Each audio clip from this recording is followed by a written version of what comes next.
Break ನಂತರ ಸುಹಾಸಿನಿ ಕಾರ್ಯಕ್ರಮಕ್ಕೆ ಮತ್ತೆ ಸ್ವಾಗತ. ರಾಧಾ, ನೀವು ಅವಾಗಲೇ ಮಾತಾಡ್ತಿದ್ರಿ 15 ವರ್ಷದಿಂದ ನೀವೀಗ ಇಂಟೀರಿಯರ್ ಡಿಸೈನರ್ ಆಗಿ ಅಂದರೆ ಆರ್ಕಿಟೆಕ್ಚರ್ ಫೀಲ್ಡ್ನಲ್ಲೇ ಇದ್ದೀರಾ. ಸಾಮಾನ್ಯವಾಗಿ ಈ ಫೀಲ್ಡಿಗೆ ಬರಬೇಕಾದ್ರೆ ನಿಮ್ಗೇನು ಅನಿಸ್ತು? ಸಾಮಾನ್ಯ ಆರ್ಟ್ ಅಂತಂದರೆ ಹೆಣ್ಮಕ್ಳಿಗೆ ತುಂಬ ಇಷ್ಟ. ಸೊ ಈಗ ನೋಡಿ, ಈಗ ಇಂಟೀರಿಯರ್ ಡಿಸೈನ್ ನೀವು ಮಾಡಿಬಿಟ್ಟು ಹೋದರೂ ಮುಂದೆ ನೋಡ್ಕೊಂಡು ಹೋಗೋರು ಈ ಮನೆ ಮಾಲೀಕರು. ಸೊ ಅವರು ಅದರಲ್ಲೂ ಕೂಡ ಗೃಹಿಣಿಯರೇ ಜಾಸ್ತಿ ಇದನ್ನು ಮೇಂಟೈನ್ ಮಾಡೋದಿರ್ಬೋದು, ಅದನ್ನು ಮತ್ತೆ ಚೆನ್ನಾಗಿ ಚೊಕ್ಕವಾಗಿ ಇಟ್ಕೊಳ್ಳೋದಿರ್ಬೋದು. ಸೊ ನಿಮಗೆ ಇಂಟೀರಿಯರ್ ಡಿಸೈನರ್ ಆಗಿ ನಿಮ್ಗೇನು ಅನ್ನಿಸ್ತು? ಹೇಗೆ ಅನಿಸುತ್ತೆ? ಈ ಜಾಬ್ ಹೇಗಿದೆ? ಈ ಜಾಬು ನಮಗೆ ಗೃಹಿಣಿಯರಿಗೆ ಇದು ಬಹಳ ಸೂಟೇಬಲ್ ಜಾಬ್ ಅಂತ ನಾನು ಹೇಳಲು ಇಚ್ಛಿಸ್ತೇನೆ. ಯಾಕೆಂದರೆ ಅವ್ರಿಗೆ ಇದರಲ್ಲಿ ಟೇಸ್ಟೂ ಬೇಕಾಗತ್ತೆ. ನೋಡಿ, ಇಂಟೀರಿಯರ್ ಡೆಕೋರೇಷನ್ ಅಂದರೆ ಅದಕ್ಕೆ ನಾವು ಡೆಕೋರೇಟ್ ಮಾಡಬೇಕಾದ್ರೆ ನಾವು ಕ್ಲೈಂಟ್ಸಿನ ದೃಷ್ಟಿಯಿಂದ ನೋಡಬೇಕಾಗತ್ತೆ. ಪ್ರತಿಯೊಂದು ರೂಮನ್ನು, ಪ್ರತಿಯೊಂದು ಸ್ಪೇಸನ್ನು ನಾವು ಕ್ರಿಯೇಟ್ ಮಾಡೋಕ್ಕೆ ಮುಂಚೆ ಅವರ ದೃಷ್ಟಿಯಿಂದ ನೋಡಬೇಕಾಗತ್ತೆ.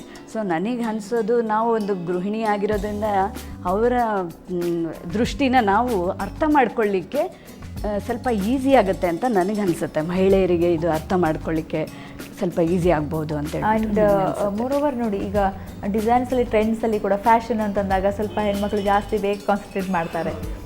ನೀವು ಸಾಮಾನ್ಯವಾಗಿ ಡಿಸೈನ್ ಮಾಡಬೇಕಾದ್ರೆ ಹೆಣ್ಮಕ್ಳ ಟೇಸ್ಟ್ನ ಕೇಳ್ತೀರ? ಆ ಮನೆ ಓನರ್ ಏನಂತಾರೆ?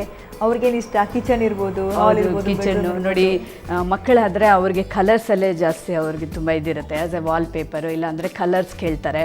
ಸೊ ಅವ್ರಿಗೊಂದು ಫೇವ್ರೇಟ್ ಕಲರ್ ಅಂತ ಇರ್ಬೋದು. ನಾವು ಆ ಕಲರ್ ಥೀಮ್ ತೊಗೊಂಡು ಆ ರೂಮ್ನ ಡೆಕೋರೇಟ್ ಮಾಡಬೇಕಾಗತ್ತೆ.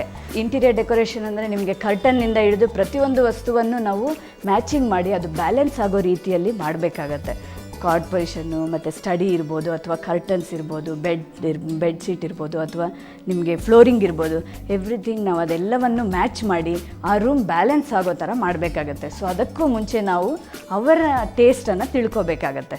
ಈಗ ಕಿಚನ್ ಅಂತ ಹೇಳಿದ್ರೆ ನಾವು ಅವರ ಮನೆಯ ಗೃಹಿಣಿಯರನ್ನು ಅವರ ಜೊತೆ ಮಾತಾಡಿ ನಾವು ಪರ್ಸ್ನಲ್ ಆಗಿ ಅವ್ರ ಹತ್ರ ಡೀಟೇಲ್ಸ್ ಕೇಳ್ಕೊಬೇಕಾಗತ್ತೆ. ಕೆಲವರಿಗೆ ಸ್ಟೋರ್ ರೂಮ್ ಅವಶ್ಯಕತೆ ಇರುತ್ತೆ, ಕೆಲವರಿಗೆ ಸ್ಪೇಸ್ ಬೇಕು ಅಂತಾರೆ, ಕೆಲವರಿಗೆ ಬೇಡ ಅಂತ ಹೇಳ್ತಾರೆ. ಯಾಕೆಂದರೆ ಕೆಲವರು ಸ್ಮಾಲ್ ಕಿಚನ್ ಬೇಕಂತ ಹೇಳ್ತಾರೆ, ಮೇಂಟೆನೆನ್ಸ್ ಫ್ರೀ ಆ ಥರ ಹೇಳಿಬಿಟ್ಟಿದೆ.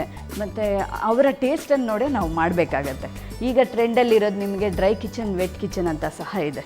ಸೊ ಅಲ್ಲಿ ನಾವು ಡ್ರೈ ಕಿಚನಲ್ಲಿ ಜಸ್ಟ್ ನೀವು ಅದನ್ನು ಡೆಕೋರೇಟ್ ಮಾಡಿಬಿಟ್ಟು ಹಾಗೆ ಇಟ್ಟಿರ್ತೀರ. ವೆಟ್ ಕಿಚನ್ ಅನ್ನೋ ಪ್ಲೇಸ್ನಲ್ಲಿ ಕುಕ್ಕಿಂಗು ಆ ಥರ ಪ್ರೊಸೀಜರ್ ಎಲ್ಲ ನಡೆಯುತ್ತೆ. ಸೊ ಆ ರೀತಿಯಾಗಿ ಇವೆಲ್ಲ ಡೀಟೇಲ್ಸನ್ನು ನಾವು ಗೃಹಿಣಿಯರಿಂದ ತಿಳಿದುಕೊಳ್ಬೇಕಾಗತ್ತೆ ಯಾವುದೇ ಪ್ಲಾನಿಂಗ್ ಮಾಡೋದಕ್ಕೂ ಮುಂಚೆ. ಮತ್ತು ಬಜೆಟ್ ಅಂತ ಅನ್ನೋದಾದರೆ, ಈಗ ಬಜೆಟ್ ಮೇಲೆ ಎಲ್ಲ ಮೆಟೀರಿಯಲ್ ಕೊಡೋದಕ್ಕೂ ಕಷ್ಟ ಆದರೆ ನೀವು ಸಾಮಾನ್ಯವಾಗಿ ಯಾವ ರೀತಿ, ಅಂದರೆ ಅದರಲ್ಲೂ ಕೂಡ ಕ್ವಾಲಿಟಿ ಡಿಪೆಂಡ್ ಆಗುತ್ತೆ? ಹೌದು, ಬಜೆಟ್ಟು ಇಂಟೀರಿಯರ್ ಡೆಕೋರೇಷನಲ್ಲಿ ಬಜೆಟ್ಟು ನಿಮಗೆ ಸಾಕಷ್ಟು ಪ್ರಮಾಣವಾಗಿ ಇಂಪಾರ್ಟೆಂಟ್ ಆಗಿರುತ್ತೆ. ಹೌದು, ಕಡಿಮೆಯಲ್ಲೂ ಕೂಡ ಎಲ್ಲರೂ ಮಾಡ್ಬೋದು. ಅದು ಎಲ್ಲಿ ಮಾಡಬೇಕಂದ್ರೆ ನಾವು ಕಂಟ್ರೋಲ್ ಮಾಡ್ಕೋಬೇಕಾಗತ್ತೆ. ಈಗ ನಮಗೆ ಬಜೆಟ್ ಜಾಸ್ತಿ ಇಲ್ಲ ಅಂದರೆ ಜಸ್ಟ್ ವಾರ್ಡ್ರೋಬ್, ಕಿಚನ್ ಮತ್ತು ಲಿವಿಂಗ್ ರೂಮ್ ಮಾತ್ರ ಡೆಕೋರೇಟ್ ಮಾಡ್ಕೋಬೋದು. ಸೊ ಈಗ ಫಾಲ್ ಸೀಲಿಂಗ್ ಅಂತ ಹೇಳಿದ್ರೆ ಅದು ಟ್ರೆಂಡಲ್ಲಿದೆ. ಅದು ಫಾಲ್ ಸೀಲಿಂಗಿಂದ ನೀವು ಹಿಡನ್ ಲೈಟಿಂಗ್ ಏನು ಹೇಳ್ತೀರಾ, ಆರ್ಟಿಫಿಷಿಯಲ್ ಲೈಟಿಂಗ್, ಅದರಿಂದ ಈಗ ನಿಮಗೆ ಹಿಡನ್ ಲೈಟಿಂಗ್ ಬಂದು CFL ಅಂದರೆ ಸೀಲಿಂಗ್ ಮಾತ್ರ ಅದು ನಿಮಗೆ ಬ್ರೈಟ್ನ ಇದು ಕೊಡುತ್ತೆ, ಸೀಲಿಂಗ್ನ ಫೋಕಸ್ ಮಾಡುತ್ತೆ ಹಿಡನ್ ಲೈಟಿಂಗ್ ಅನ್ನೋದು. ಸೊ ನೀವು ಇದರಲ್ಲಿ ಏನು ನೋಡ್ತಾ ಇದ್ದೀರಾ, ಇದೆಲ್ಲ ಬಂದು ನಿಮಗೆ ಸೀಲಿಂಗ್ನ ಹೈಲೈಟ್ ಮಾಡುತ್ತೆ. ಈ ಥರವೆಲ್ಲ ನಿಮಗೆ ಅಡಾಪ್ಟ್ ಮಾಡ್ಕೊಳ್ಳೋದ್ರಿಂದ ಲಿವಿಂಗ್ ರೂಮಿನ ಅಂದ, ಅಲಂಕಾರನ ನೀವು ಸಾಕಷ್ಟು ಮಟ್ಟಿಗೆ ಇನ್ಕ್ರೀಸ್ ಮಾಡ್ಕೋಬೋದು. ಹಾಗೆ ಹೇಳಿ ನೀವು ನಿಮಗೆ ಬಜೆಟ್ನಲ್ಲಿ ರಿಸ್ಟ್ರಿಕ್ಟ್ ಮಾಡ್ಕೋಬೇಕಂದ್ರೆ ಇದನ್ನು ಬೇರೆ ರೂಮ್ಸಲ್ಲಿ ಅವಾಯ್ಡ್ ಮಾಡ್ಕೋಬೋದು. ಸೊ ನಮ್ಮ ಮೇಯ್ನ್ ಇಂಪಾರ್ಟೆಂಟ್ ನಿಮಗೆ ಲಿವಿಂಗ್ ರೂಮು ಆ ಥರ ಸ್ಪೇಸ್ ಮಾಡಿಕೊಂಡು, ನೆಕ್ಸ್ಟ್ ಇಂಟೀರಿಯರಲ್ಲಿ ನಿಮಗೆ ಕಿಚನ್ ಮತ್ತು ವಾರ್ಡ್ರೋಬ್ಸ್ ಬರುತ್ತೆ. ಅದು ಭಾಳಷ್ಟು ನೆಸಸರಿ ಇರುವಂತಹ ಐಟಮ್ಸ್ ಆಗಿರುತ್ತೆ. ಸೊ ಅದನ್ನು ಡಿಲೀಟ್ ಮಾಡೋದಕ್ಕಾಗೋದಿಲ್ಲ. ಅಷ್ಟು ಮಾಡ್ಕೊಂಡ್ರೆ ನಿಮಗೆ ಬಜೆಟ್ ಕಂಟ್ರೋಲಲ್ಲೇ ಇರುತ್ತೆ. ಅಷ್ಟು ಮಾಡಿ ಕಲರ್ಸಲ್ಲಿ ನೀವು ಬ್ರೈಟ್ನೆಸ್ನ ತೊಗೊಂಬರ್ಬೋದು. ಈಚ್ ರೂಮ್ ಒಂದು ಕಲರ್, ಒಂದು ರೂಮಲ್ಲಿ ಒಂದು ವಾಲ್ನ ಸಿಂಗಲ್ ವಾಲ್ ತೊಗೊಂಡು ಅದನ್ನು ಡೆಕೋರೇಟ್ ಮಾಡಿದ್ರೆ ನಿಮಗೆ ಆಲ್ಮೋಸ್ಟ್ ಇಂಟೀರಿಯರು ಕಡಿಮೆ ವೆಚ್ಚದಲ್ಲಿ ಕವರ್ ಆಗಿಬಿಡುತ್ತೆ. ಒಟ್ಟಾರೆ ಆರ್ಕಿಟೆಕ್ಟ್ ಆಗಿ ನೀವು ಹೇಳೋದಾದರೆ ಏನು ಹೇಳ್ತಾರೆ? ಇಂಟೀರಿಯರ್ ಅನ್ನೋದು ಎಷ್ಟು ಇಂಪಾರ್ಟೆಂಟ್, ಆ್ಯಂಡ್ ಮಹಿಳೆ ಅದನ್ನು ಯಾವ ರೀತಿ ತೊಗೋಬಹುದು ಅಂತ? ಹೌದು, ಮಹಿಳೆಯರು ಇಂಟೀರಿಯರ್ನ ಡೆಫಿನೆಟಾಗಿ ಸೀರಿಯಸ್ ಆಗಿ ತೊಗೊಂಡು ಅವರು ಒಂದು ಸಾರಿ ಇದು ಡೆಕೋರೇಟ್ ಮಾಡ್ಕೊಂಡ್ಮೇಲೆ ಅದನ್ನು ಮೇಂಟೈನ್ ಮಾಡ್ಕೋಬೇಕು. ಮೇಂಟೆನೆನ್ಸ್ ಮಾಡ್ಕೊಂಡಿಲ್ಲ ಅಂದರೂ ಸಾಕಷ್ಟು ಪ್ರಾಬ್ಲಮ್ಸ್ ಬರೋ ಸಾಧ್ಯತೆ ಇರ್ತದೆ. ಸೊ ಇಂಟೀರಿಯರ್ ಡೆಫಿನೆಟ್ಲಿ ಈಗಿನ ದಿನಕ್ಕೆ ತುಂಬ ಇಂಪಾರ್ಟೆಂಟ್ ಅಂತಲೇ ನಾನು ಹೇಳ್ತೇನೆ.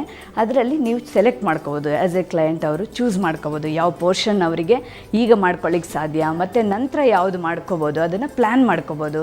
ಅವರ ಬಜೆಟ್ನ ಅವರು ಒಂದು ಲಿಸ್ಟ್ ಮಾಡಿಕೊಂಡು ಅದರ ಮೇಲೆ ಅವರು ಪ್ಲ್ಯಾನಿಂಗ್ ಮಾಡ್ಕೋಬೋದು ಇದನ್ನು. Okay, thank you so much. Thank you. So ವೀಕ್ಷಕರೇ ನೋಡಿದ್ರಲ್ಲ, ಇಂಟೀರಿಯರ್ ಡೆಕೋರೇಷನ್ ಅಂತಂದರೆ ಇಂಟೀರಿಯರ್ ಡಿಸೈನ್ಸ್ ಈಗ ಇಷ್ಟೊಂದು ವೆರೈಟಿ ಟ್ರೆಂಡ್ಸ್ ಅಂತವು ಇರುತ್ತೆ. ಎಸ್ಪೆಷಲಿ ಹೆಣ್ಮಕ್ಳು ಇಂಟೀರಿಯರ್ ಡಿಸೈನರ್ಸ್ ಆಗಿ ಸಾಕಷ್ಟು ಮುಂದುವರಿತಾ ಇದ್ದಾರೆ. ಜನರ ಬೇಡಿಕೆ ಹೆಚ್ಚಾದಂತೆ ಕೂಡ ಅಲ್ಲಿ ಅವಶ್ಯಕತೆ ಹೆಚ್ಚಾಗುತ್ತೆ. ಹಾಗೆಯೇ ಇಂಟೀರಿಯರ್ ಡಿಸೈನ್ಸಲ್ಲೂ ಕೂಡ ನಾನು ಹೇಳಿದಾಗೆ ದಿನಕ್ಕೊಂದು ರೀತಿಯ ಟ್ರೆಂಡ್ ಬರ್ತಾ ಇದೆ. ಒಬ್ಬೊಬ್ಬರ ಮನೆ ಒಂದೊಂದು ರೀತಿ ಭಿನ್ನವಾಗಿ ಕಾಣುತ್ತೆ. ಸೊ ಚಂದದ ಅರಮನೆ, ನಮ್ಮ ಕನಸಿನ ಮನೆ ಯಾವ ರೀತಿ ಇರಬೇಕು ಅಂತ ನಾವು ಕೂಡ ಪ್ಲ್ಯಾನ್ ಮಾಡ್ಬೋದು, ಇಂಟೀರಿಯರ್ ಡಿಸೈನ್ಗೆ ಪ್ರಿಫರ್ ಮಾಡ್ಬೋದು. ಇವತ್ತಿನ ಸುಹಾಸಿನಿ ನೇರ ದಿಟ್ಟ ನಿರಂತರ ಸುದ್ದಿಗಾಗಿ ನೋಡ್ತಾರೆ ಸುವರ್ಣ ನ್ಯೂಸ್.